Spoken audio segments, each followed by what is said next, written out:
and I'm glad you're here. And here we're going to ask again that provocative and important question. Where do we come from? Apes, if you can see it. Apes, aliens, or Adam? Welcome, Kevin. Glad you got it here, front row seat. So tonight, today, tomorrow, this morning, whenever you're watching this replay, we're going to talk about the evidence for dinosaurs being a recent extinction, which means that it's also a recent creation. What are you talking about? Don't you know, John, that dinosaurs died off 65 million years ago during a very incredible cataclysm with a asteroid several miles wide that hit the Yucatan Peninsula and wiped out all of the reptiles, the big, large lizards, dinosaurs. Okay, that's one theory. And that theory's only been around for 200 years. There's also another theory that God created most, some, all of the dinosaurs, and that they got on board some, most, all of each of the kinds of the dinosaur kinds on board Noah's Ark. And after they departed, because of the change of the environment and whatnot, a lot of species went extinct, either during the flood or after the flood.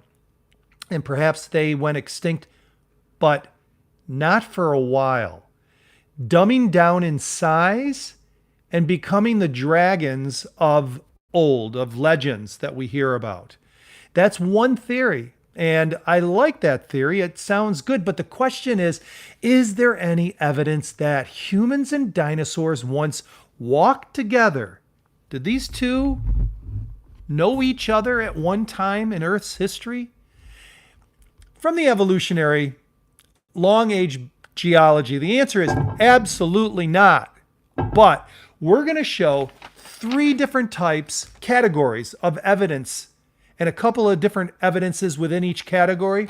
So buckle your seatbelt. I'm not sure this is going to be a long one, but it's going to be very compact and full.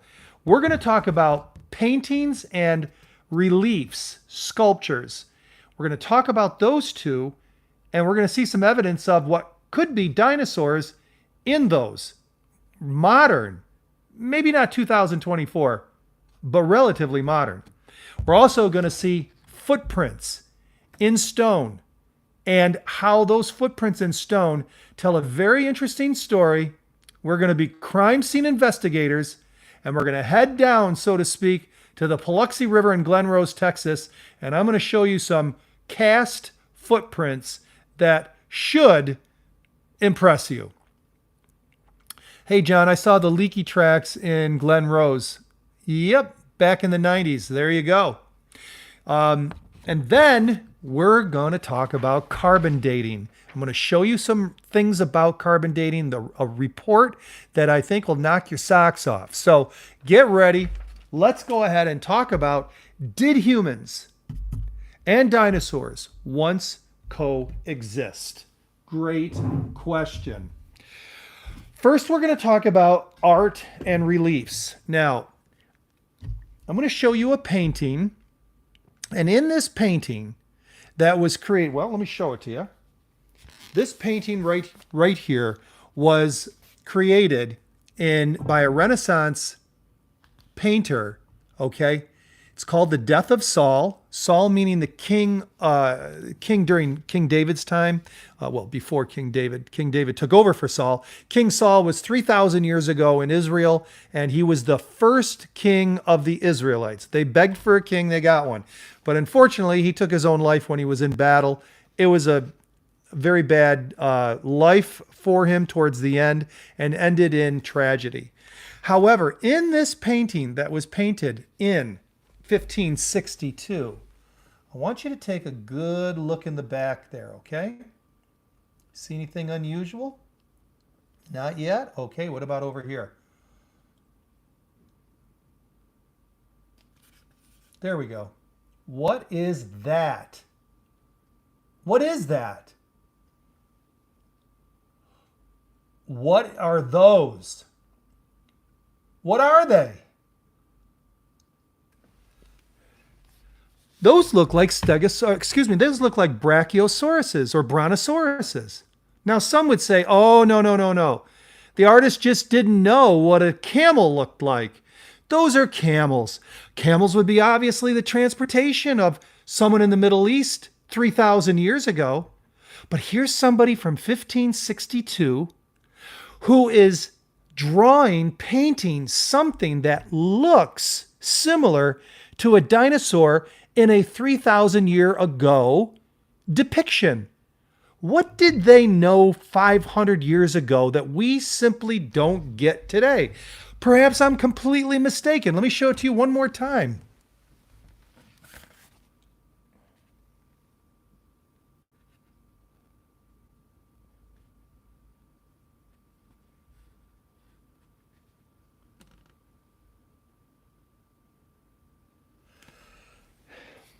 We could argue all day about that one. Some say, "Oh, no, no, no. It's just a camel." Okay. So, now let's go to Cambodia. Place a temple that's called Ta Prohm. And Ta Prohm is a beautiful, if you've seen it, you've probably seen it before, but never knew the name of it. Maybe you can't even remember that it was in Cambodia. Ta Prohm is this temple with all sorts of roots of trees growing in and around, kind of doing some damage too. There is a 10-foot column in Ta Prohm, and it was built, by the way, in 1186 AD, okay? And in this column, there's all sorts of animals, reliefs of animals. Well, there's one animal that certainly looks very suspicious. Let me show you. This is a replica, an actual replica, life-size replica of this animal that is in this column. Now, let's be fair about this, okay? Let's just not be some young earth creationist looking so hard and making up evidence, because we're not going to do that. We're going to give you both sides of it. The critics of this just say that it's some nondescript beast. None of the scientists can agree as to what species this is. And they say that this right here are just, it's floral. It was added to enhance the beauty of the animal. And it's not a stegosaurus, as some people have claimed. Is this a dinosaur? Obviously, look at the head. The head does not resemble a dinosaur, does it? Nor does it have the characteristic spike tail. But look at it again. Let me get you as close up as possible. Maybe it's not a stegosaurus, but it sure looks like one. And I don't know if you can, somebody just said the other day, "Oh, it's been debunked." Really? If it's been debunked, it's only, they're just saying, dinosaurs died 66 million years ago, therefore that can't be a dinosaur because this is 1186 AD, not 1886 AD. They didn't know what a dinosaur looked like, therefore it can't be a dinosaur. And there couldn't have been a living dinosaur because we all know that they died off 66 or 65 million years ago. Ta-da! From a creationist standpoint, the possibility of this being a dinosaur exists, based on its worldview that life on Earth, the fossil record, and the worldwide flood all happened within a 6,000 year period of time. Sounds like a really short period of time. I get it. And 4.51 billion years sounds like we can take a deep breath and not worry so much about packing everything in or allowing natural processes to go from an amoeba, proto-RNA, 3.5 billion years ago, to us today. We've got enough time. From the creationist standpoint, everything was created during that creation week 6,000 years ago. Worldwide flood 4,400 years ago. Dinosaurs made it, and they still existed, and may have existed all the way up in abundance, enough to make it into paintings during the 1500s, 1600s. Now, we just received in the mail 2 more paintings we're not going to show tonight. Sorry about that, guys. I want to move on and I want to show you the other evidences, but I'm going to make other videos and show you that. So if you want to hit the subscribe button now, actually, while we're doing this live, then you'll be alerted. Now, but let me just say one thing. If you do decide to subscribe to anybody, let alone us, when you subscribe and you want to be alerted, let's say our content or whatever, the drop down arrow for the bell, hit the top one, because if you don't hit the top one, I don't think you get really alerted for anything. That's what I do. So anyway, okay. Our next is going to be footprints in stone. Let me show you a dinosaur footprint from the Paluxy River in Glen Rose, Texas. This dinosaur print is an actual dinosaur print that was in the limestone in the national park down there, Dinosaur Valley National Park. Take a look at it. This is the actual thing that was done by a evolutionary paleontologist who did an impression of this 2 years ago when the water was low. And there you go. And even resembles limestone the way they painted this. It's beautiful. Limestone, by the way, is gorgeous when it's wet and the sun is out. It's beautiful. And limestone is all over the place in Glen Rose. And the world famous Paluxy River has this limestone all over. And there's dinosaur tracks in the river and also on the banks of the river. And there's several layers there. And underneath those layers, if you were to peel them away, sometimes you find dinosaur tracks. Sometimes you find other animal tracks. Now, modern geology states that the limestone in Glen Rose is approximately 103 to 108 million years old. This is what evolutionary, modern geologists, paleontologists state. Okay? All right. What's interesting is that there should be, for the most part, or all part, just dinosaur tracks or tracks of animals from the 65 to 140 million years, which is what they assign typically the Cretaceous limestone that this is. Okay? Now, some years ago, this was cut out of the limestone in Glen Rose. A lot of people don't know about this one. And I'm the one who darkened this in just so that you can see it a little bit better. This is not the original. This is a cast of the original. All right. This, and I'll get you real close here so you can see it.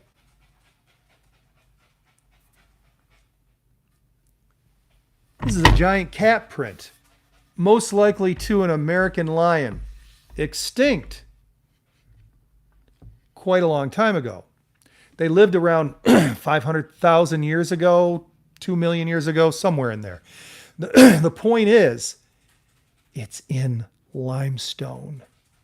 This is in the same limestone as the dinosaur print. Now, all of a sudden, you have reason to at least suspect that dinosaurs, if you're just using the evolutionary chronology, okay, that dinosaurs lived contemporaneously, you know what I mean, with the American lion. Or the American lion is 65 million years old, and that ain't going to happen. No. All right. So that squeezes the timeline down just a little bit, doesn't it? From 66 million years to, let's just say, 1 million years. Now, enter in the next evidence, which is this. In Glen Rose, in the Paluxy River, in 1964, I met, when we were down there last September, the gentleman that was given this footprint. This is a replica of the original of the original. I'll explain in just a second. This is a second generation. There were some people that were mining rock from that area, and they came across this footprint in the river, and it took them a week to cut it out. They know how to work with stone. So they cut out quite a large area, maybe 3 by 3 feet. It weighed several hundred pounds. They got it out. They went to Dr. Billy Caldwell, who works for oil companies to find oil. He is a young earth creationist geologist. Yes, you can be a young earth creationist geologist, understand all the geology from the standpoint of the evolutionary model, so to speak, and still be of use and in demand. Well, they knew that he would be the man that this would be of interest to. So they took it to him, and he kept it for a while. It looked just like this. Now, they did a concrete cast of it. And that concrete cast is at the Creation Evidence Museum. From that concrete cast, they made this. Now, when I was in Glen Rose, Texas in September, after I interviewed Billy Caldwell, I went to the Creation Evidence Museum and I asked Dr. Carl Baugh, where is this concrete print? I've got mine. I want to see how close it is, if it's distorted or... Anyway, I've got footage of it. I haven't put it up on the internet yet. But of this side by side with that concrete print of the original, and it's perfect. And the concrete original, cast looked exactly like the one that was extracted from the Paluxy River. Now, one of the criticisms of this is that it looks too perfect. I get it. It does. It's approximately 16 and a half inches, and this would have been the size of a foot of someone approximately 7 to 8 feet tall. So now you've got human prints in the same limestone. Are you starting to get the picture? You had a dinosaur print, you had a cat print, and now you find a human footprint? Now you're probably wondering what happened to this. It was put on display in 1964 and 65 at the New York World's Fair. And a rich oil man purchased it off of the worker that gave it to Billy Caldwell to hang on for a little bit and just look at it. He had to take it back from Billy and then sold it to this oil man. The oil man put it in I believe it's going to be the Sinclair oil display that was at the World's Fair. And after it was done, we're assuming he collected his artifact, and it's probably either been thrown out or on a dusty shelf somewhere. Obviously, he's no longer with us. The people that have this have no idea its significance. They have tried high and low to find it and haven't been able to. But what we do have is the testimony of a man, 92 years old, that actually saw it after it was extracted from the river, and he had a cast made of it, and here we are today. So, if humans, whether giant or not, only lived 3 to 4 million years ago, and they were 3.5 feet tall, Lucy type, then again, that shrinks down the timeline for dinosaurs. So if a human footprint can be in the limestone, same strata, same type of stone as dinosaur prints, well, maybe dinosaurs and humans walked hand in hand, so to speak. All right. Before I go and show you our last piece of evidence, I would like to show you or share with you our sponsor for this presentation is us. 2 books that come from the Paluxy River, and these are reprints from the 1970s, but enhanced with color photographs. Valley of the Giants. This book is 76 pages, and in it, it shows evidence of humans and dinosaurs walking in the same strata, but not just regular people, giant humans with feet up to 22 inches in length, strides 5 to 7 feet in length. These were 12-foot people, 10 to 12-foot people that walked in the same strata as the dinosaurs. And then if you just want to concentrate just on giant humans, This again, 17 inches to 22 inches, the footprints of giant humans that were found in Glen Rose, Texas. Look at that one. That one's a giant one right there in the Paluxy River. They're in the link right below, and there you have it. Okay, thank you for that. So let's talk about carbon dating. All right. Well, you can't carbon date dinosaur bones, right? We all know that. Why? Because carbon dating is only good for, they say up to 100,000. It's really only good for about 55,000 years. Now we're talking, again, evolutionary, modern geology timeframes right at this very moment, okay? This is hadrosaur skin. You can see the relief of it. There we go.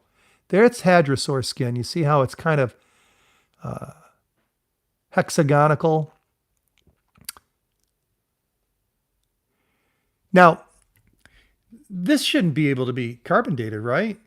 Well, here's the thing that you need to have to be able to carbon date anything. It can't be 100% stone. That I just learned, and I'm enjoying this, by the way, this journey. I fell asleep in 9th grade through all of earth science class, just to let you know. You need some kind of material still in there to carbon date it. Okay.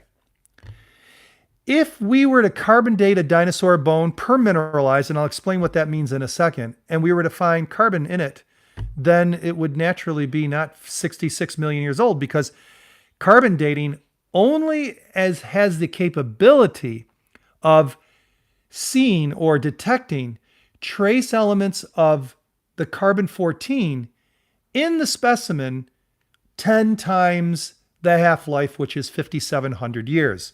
So 57,000 years. After that, it is so microscopic you can't even see it any longer. So about 57,000 years, 58,000 years is the limit.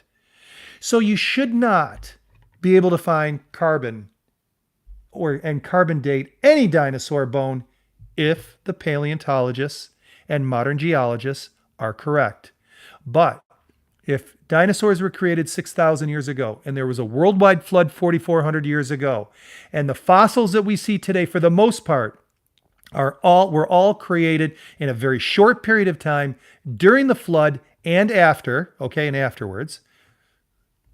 The process continued afterwards and everything hardened. All the sediment that was strewn about all hardened, including the fossilization process and everything. Then, if it's not completely stone, there should be carbon in it. Let's talk about permineralization, then I'm going to show you something. It's going to blow your mind. This right here is a dinosaur vertebrae. This is permineralized. What does that mean? When something is petrified or fossilized completely to stone, okay, it means that every single cell has been replaced with minerals inside its structure, holds its shape, and it becomes stone. There is no anything left of the item, the organic parts of it. But if it's permineralized, it means that they're surrounded. The cells, the living cells are surrounded, or they could be dead cells. But I'm just saying, though, the organic material on a molecular level is surrounded by minerals and they harden around it. So there's still, dinosaur remains, bone remains in this, although in all intents and purposes, this is rock. This does not feel like bone at all. It feels like rock. So, but that's interesting. That's permineralization. If something has been permineralized and there's still some carbon-based anything left in it, then if a dinosaur is not 66 million years old, the fossil, but more recent, during the worldwide flood, let's just say, benefit of the doubt here, okay? Then there would be carbon in it. Evolutionists wouldn't even dare do something like that because they don't want to test that, and they don't need to test that because their worldview says the Earth is 4.51 billion years old. Life started as proto-RNA 3.5 billion years ago. Life split between plants and animals 1 billion years ago. And here we are today. Dinosaurs died 66 million years ago, and carbon dating is only good to 57,000 years. You wouldn't carbon date. Why would you? But somebody who's a creationist that has the assumption that everything is young would, and they did. And this is what they came up with. I'm going to get this nice and close so you guys can see. Now you're going to notice that the years are still much longer. Sorry. You're going to see that the dates are much longer than 6,000 years. And I'll explain that in just a second. But look at some of these items that went through it. Do you see that? That right there, these three right here are hadrosaur bones. Hadrosaur bones. Look at the dates. 32,000, 28,000, 20,000. And there was a number of things that were done that went from 17,000 to 48,000. What?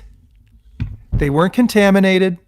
They made sure of it. They prepared these specimens very, very carefully, going inside the fossil itself and taking the material out, using stainless steel, making sure their hands were clean. The whole thing was done to make sure that that whatever the results they got back, and the results that came back were consistent. Apparently, when something goes through the worldwide flood, okay, there is there's what they call carbon dating years, meaning that there's years added on top of it. So when something happened during the flood, the carbon dating years are anywhere between 20,000 to 45,000. Okay. So you kind of have to translate it. Well, some say, well, that's not 6 to 10,000. That's true, but it's not anywhere near 66 million. So just to wrap this up, we see that that there's some evidence, little, bad evidence, good evidence, it's up to you, that dinosaurs remain until the 1500s and were captured in paintings and possibly a relief on a temple in Vietnam, in Cambodia. Number 2, that we see human footprints, cat prints, giant cat prints, lion prints, and dinosaur prints down in the Paluxy River in Glen Rose, Texas, in limestone that's alleged to be 65 to 140 million or 103 million in that area. And they're all in the same limestone. That's interesting. And then we see the carbon dating of dinosaur fossils comes back between 20,000 to 45,000 years.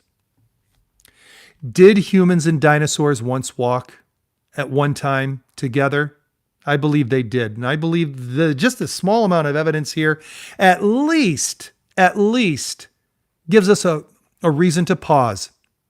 I know there's going to be some out there that say no. But there you have it. All right. Listen, one more thing. Feel free to, join our channel. Hit the subscribe button.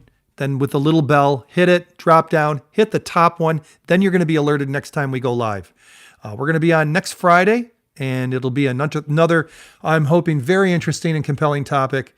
I'm John Adolfi with the Lost World Museum, where we ask the provocative and important question, where did we come from? Was it apes, aliens, or Adam? And you guys have a wonderful day, evening, or morning, wherever you are in the world.